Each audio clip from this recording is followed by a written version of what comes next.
Homeschooling is not hard as long as you know your state laws. And so in this video, I'm going to be reading through Arizona homeschool laws. So for anybody that lives in Arizona thinking about moving it or whatever the case may be, you understand exactly what it means and how to start homeschooling so you're not stressed out and we can get over this big hump of starting. If you don't know me, hey, my name is Samaria and I am a homeschool coach, and I teach parents how to break free from the school system and give their children the education that they truly deserve. My approach isn't about perfection or performance.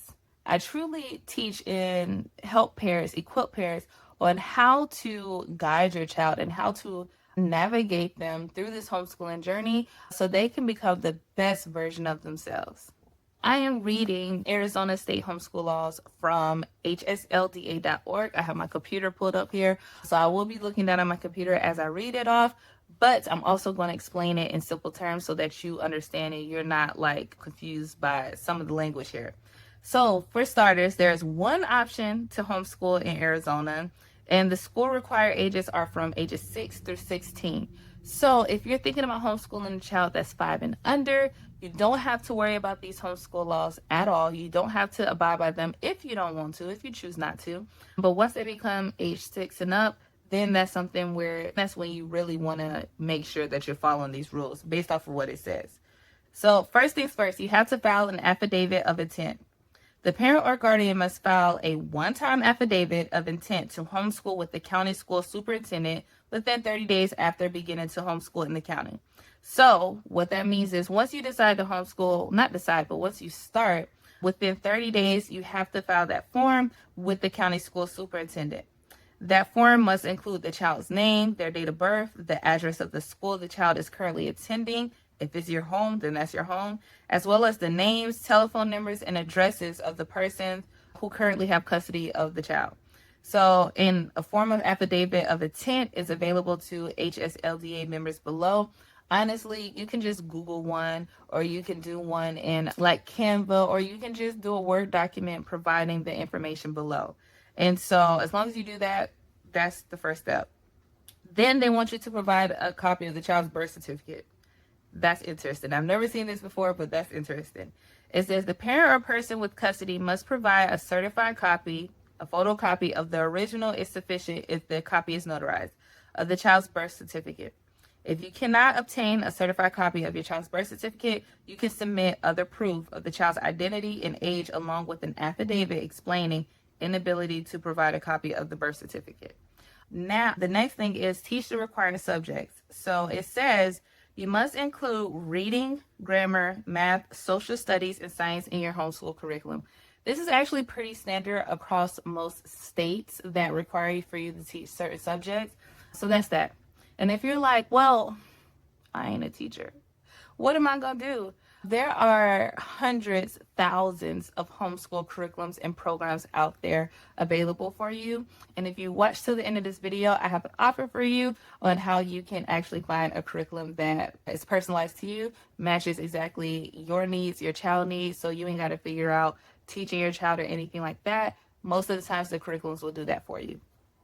And then last but not least, it says file a letter of termination. If you decide to stop homeschooling or move out of the county, you should submit a letter of termination to the county superintendent of schools within 30 days of ending your homeschool program. If you begin homeschooling again or begin homeschooling in a new county, you should submit a new affidavit of intent. So this is important because when it comes to homeschooling, a notice of intent, or in this case, an affidavit of intent, right? You have to notify that county superintendent, and I'm talking about Arizona's laws here. So if you move in another county, that county does not know that you're homeschooling because it's with your old county, right? Or you move to another city, same difference. So you have to file another affidavit of intent, letting that county superintendent know, just making sure they're aware. And when you move, of course, the county that you move from, you just let them know, like, we terminating this because we moving. Very, very simple. Again, I mean, you can even chat GPT a termination letter or an affidavit of intent to help you provide the sufficient document. As long as it's like a Word document, it doesn't say nothing about being notarized, but as long as you provide that, something to the state, then, or the county, you should be fine. And that's really it for the state of Arizona. It's so, so simple. really easy. Providing a form could take less than an hour if you're doing it right, or less than 30 minutes if you're using the chat GPT. And just making sure you're abiding by all these things, right? It didn't mention anything about record keeping, which for me, I believe it is extremely important. Just think about it. If you decide to put your child back in school, if you decide to put your child in some type of college or a trade school or anything like that, there needs to be some proof. That's what record keeping for me is. This is proof of what you're doing, proof of what's going on, proof of what they're learning. Not really did they get an A or a B, none of that, just proof that they're learning and they're understanding the things that they learn, right? And so what I educate what I teach my parents that I have coached plenty of times is make sure that you are building up basically your portfolio, your proof, your records.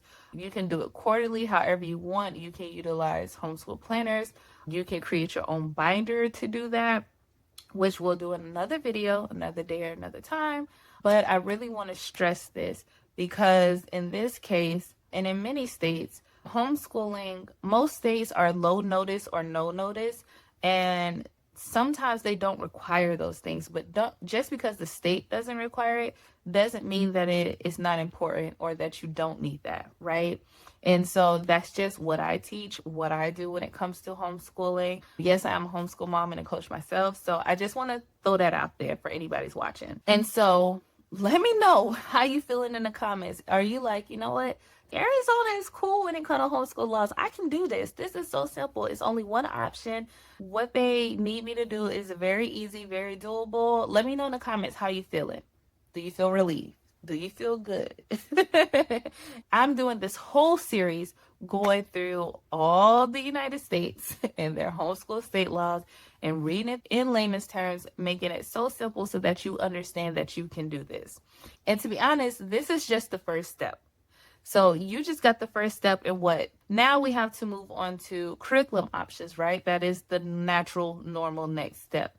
So if you are worried about finding the right curriculum or how you could do that, I created the curriculum matcher. It is the best thing out there, honestly. You don't have to go through a long list of curriculums, spend months doing research, or asking random strangers on social media what's the best curriculum to choose or how to choose it. But I created the curriculum matcher, which aligns you with homeschool options based on your child needs, your budgets, and your concerns, so that you can ensure that they're getting educated while homeschooling. So they're not missing out or they're not falling behind, right? And if that's something you want, the link will be in the description box. I made it so easy to find a homeschool curriculum, so you ain't failing. So that concludes this video. If you want to see more, go ahead and go through all the videos. Go ahead and watch all the videos. I'm here for it. And I'll see you all next time. Bye.